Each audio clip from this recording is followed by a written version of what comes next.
Represented 4 GOP presidential candidates, including both of Mitt Romney's campaigns, and who played a central role in Florida's 2000 presidential election recount, says that Trump's allegations lack evidence and are unsustainable. In a Washington Post op-ed, he writes this, quote, "Legions of Republican lawyers have searched in vain over 4 decades for fraudulent double voting. At long last, they have a blatant example of a major politician urging his supporters to illegally vote twice. The only hitch is that the candidate is President Trump." It was just last night at a campaign rally in North Carolina that the president most recently encouraged his supporters to vote twice. They're going to send out millions of ballots to you.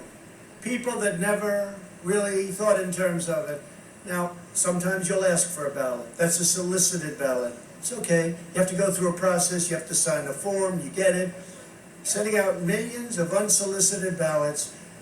Make sure you send the ballot in and then go to your polling place and make sure it counts. Make sure it counts. Because the only way they can win is by doing very bad things. That's the only way. Now, this is something the president has suggested repeatedly in the last few weeks, even after election officials pointed out it's illegal. You can mail that back, get it and mail it back. It's a much more fair way of doing it, as you know. And then you can go to vote on election day, and if the system is correct like they say, and it should be correct, they say it's correct, you go to vote, and if your ballots are in, if they count it, they will have counted your vote, and you won't be able to vote, which is good. Let them send it in and let them go vote.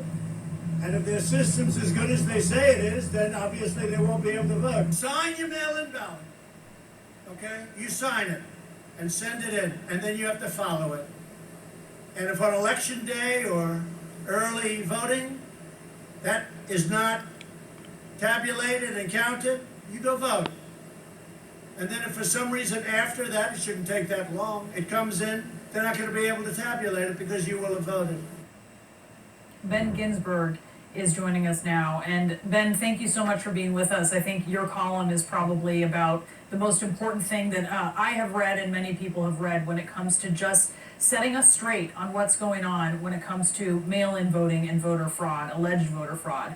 I should mention you also co-chaired the bipartisan 2013 Presidential Commission on Election Administration.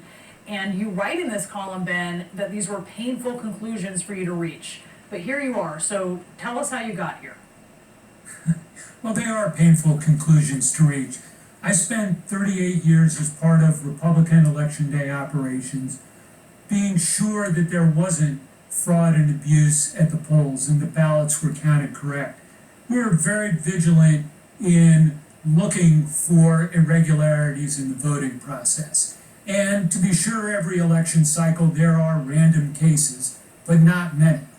And after all this time, the lack of proof that elections are rigged or fraudulent should be what governs the party's policies and the president's words. And for the president to cast doubt on the credibility of the election by saying that they're fraudulent or that the results are rigged is simply not backed up by what's been found by the legions of Republican election lawyers in the polling places. So